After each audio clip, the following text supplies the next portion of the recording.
I love professional wrestling. From its rock star-like stage to its soap opera-like storylines, there is truly nothing like it.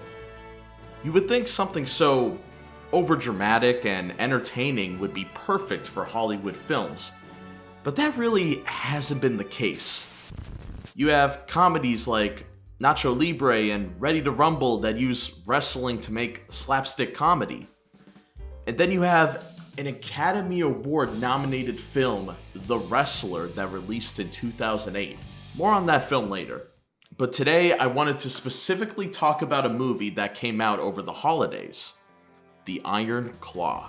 Based off of the tragic true story of the Von Erich family, you might be asking yourself, why is this movie so important to pro wrestling? An A24 produced Zac Efron movie should really have no impact on modern wrestling, right?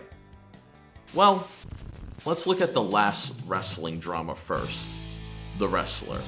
See, I told you we'd be back to this. This movie came out during a rough time for pro wrestling.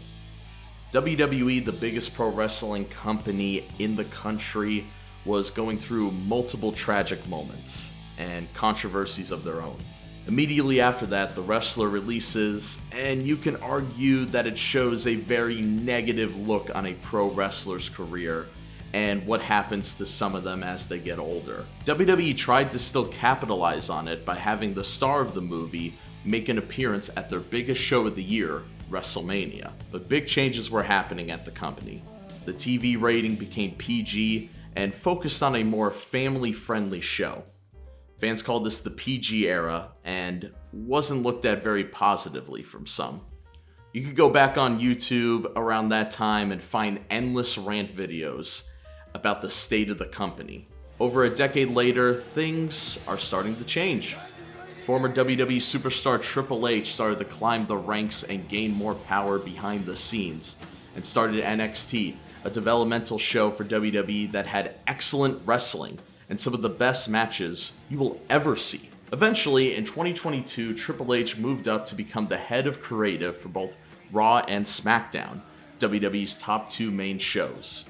The past year, WWE is hotter than ever, breaking attendance records, ratings back up high, and having some of the highest grossing and critically acclaimed shows. Culturally, wrestling is back in the public better than ever. So how does the Iron Claw play into this? Wouldn't a tragic story like this be a negative effect on the state of pro wrestling? Surprisingly, no. The story of the Von Erichs is indeed tragic, but they did not make wrestling the main point of concern. The movie tackles a lot of themes. I guess spoilers upcoming if you have not seen it. But at the end of the movie, when all the deceased brothers meet each other in an afterlife setting, it isn't a wrestling ring around them. It was out in a field and a lake. The wrestling was just used as a visual tool in the film, a way for the brothers to express themselves, but at the end of the day, the story is more than that. Just like how pro wrestling is more than wrestling. You have stories like a red-headed underdog looking up to a tribal chief before having to betray him for his friend. Or a father and son clashing over their family's legacy, with the son being influenced by a dark, greedy group who just wants to see chaos.